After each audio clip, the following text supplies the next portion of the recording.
we are not sleeping. We are working 24/7 to protect these species. They are treasures of this land. We might look like a small country, but what we are doing at the moment in wildlife cases is not a joke. We say only elephants wear ivory in our land. My name is Bertha Chipanda. I'm working with the Department of National Parks and Wildlife. I've worked with the Department of National Parks for about 20 years now. I am a prosecutor in the Department of National Parks, and partly I do prosecutions and partly I do court monitoring under the Lilongwe Wildlife Trust program. Like in the past, our sentences were very low. In most of our cases, we used to have options of fine. So for people to commit wildlife offenses, for them it was easy because they will know that if I am arrested, I go to court, I'll pay a fine and I'll be free. So since the act was repealed, the maximum sentence in wildlife cases at the moment is 30 years custodial sentences. Some of the contributing factors then was that the evidence that was being presented in court wasn't that quite good. Now with the coming in of a lot of trainings to our investigators, our prosecutors, that has really improved on the way we are handling wildlife cases in court. For instance, in the past, when we present the cases in court, we were not able to have an expert witness to come to the court and present the evidence in court and say this is real ivory, these are real pangolin scales, these are real rhino horns. So that was a challenge on our part because we were losing some of the cases. But now that we are able to present forensic evidence in court, we are able to have our witnesses come to court and tell the court the type of specimen they are dealing with in that case. So that has also contributed to the success that we are sharing these days, that people are no longer playing games in wildlife cases. People are aware, they know that there is no way they will go to court and they will come out for free. So forensics has really increased your ability to prosecute? Yeah, because I can give you an example, like in the Chinese case, the kingpin. The case involved the rhino horns, ivory, and there was, of course, some few pangolin scales. These were 103 cut pieces of rhino horn. We did not know how many rhino horns were involved. We did not know how many rhinos were killed in that case. We had to send some samples for DNA analysis. We were able to know that 3 of the rhinos were killed in Malawi. 2 were from unknown source. So we are able to secure a conviction in that case because of the forensic evidence that was provided to the court in that case.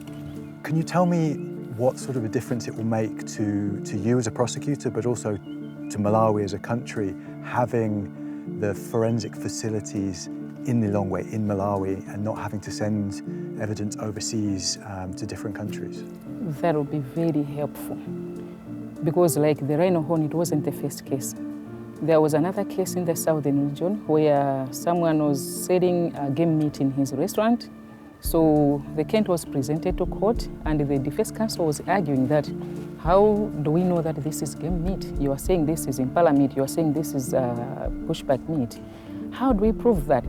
And he even brought meat from the market, showed to the court to say, how do you differentiate these 2 pieces of meat? Which is true. So it was difficult for us as a state to prove that, yes, the meat that the accused person was found in possession with was really game meat. We are having our own facility now. It will help us a lot because we won't have any challenges again with the defense counsels in court because it's just a matter of going to the lab with the samples. We get the results, we present them to court with an expert. We are good to go. So having that facility in our own country, it will help us a lot to prove our cases beyond a reasonable doubt. Yeah, it is a very welcome idea. Yeah.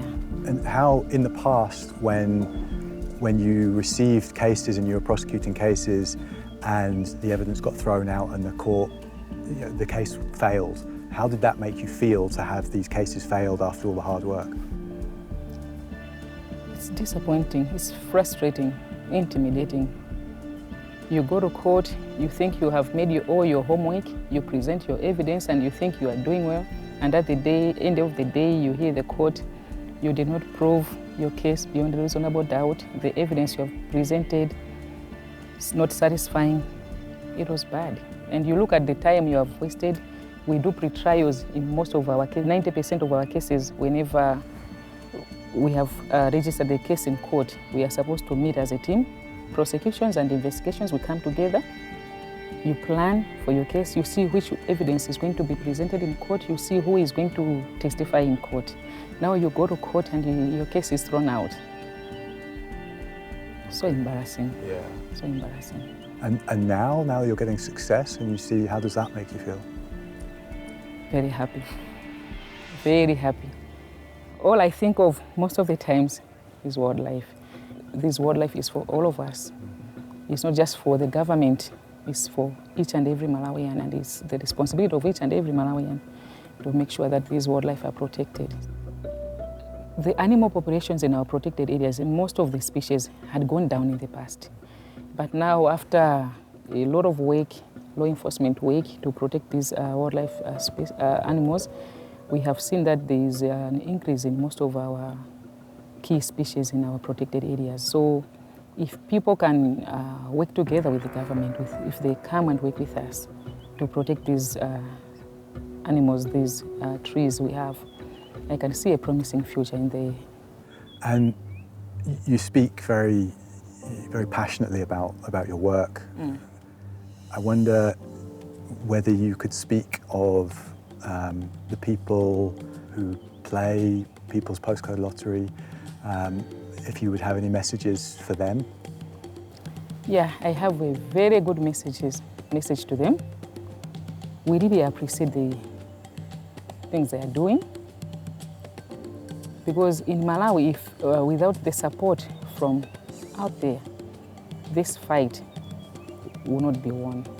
It will be difficult for us to keep the way people have been doing. So with the support that they are giving us to Malawi, we pray that they continue supporting us. I've been working for Trace for quite a few years, and we will really enjoy the work we do, but hearing what you're saying, it's really nice to know that it's making a big difference. Do you have any messages for us as Trace Wildlife? Yes. The job that you people are doing, I'll give an example of the storage facilities that have been built in our protected areas, in our courts. Like in the past, it was difficult when we have presented our evidence in court. The court will keep it until we go back to claim it back to our offices. We have had cases where exhibits have been stolen in the court's facilities. Now we have our own facilities in our own offices. We have another facility at our courts. So that support is really very, very important. And the way those facilities were constructed, it will be difficult even for those who would want to go and steal, to go and break them and steal whatever they want. It's not possible. We are able to do that because of the facilities that Trace has constructed for us. So we really appreciate you for the good work you are doing. I know you have trained a lot of officers in the Department of National Parks, and at the moment our investigators, we are proud of them when they come to court to present their evidence. We have expert witnesses. We used not to have expert witnesses to come to court and tell the court, this is real Ivory. I can tell you this is Ivory because of ABCD. They are able to do that because of the support, the training that Trace is providing to our investigators. So we really appreciate for the good job you're doing. It's wonderful. Thank you so much. Thank you. Yeah. Thank you very, very much. That was amazing. Yeah, and thank you for all the hard work that you do. Thank you. Thank you so much.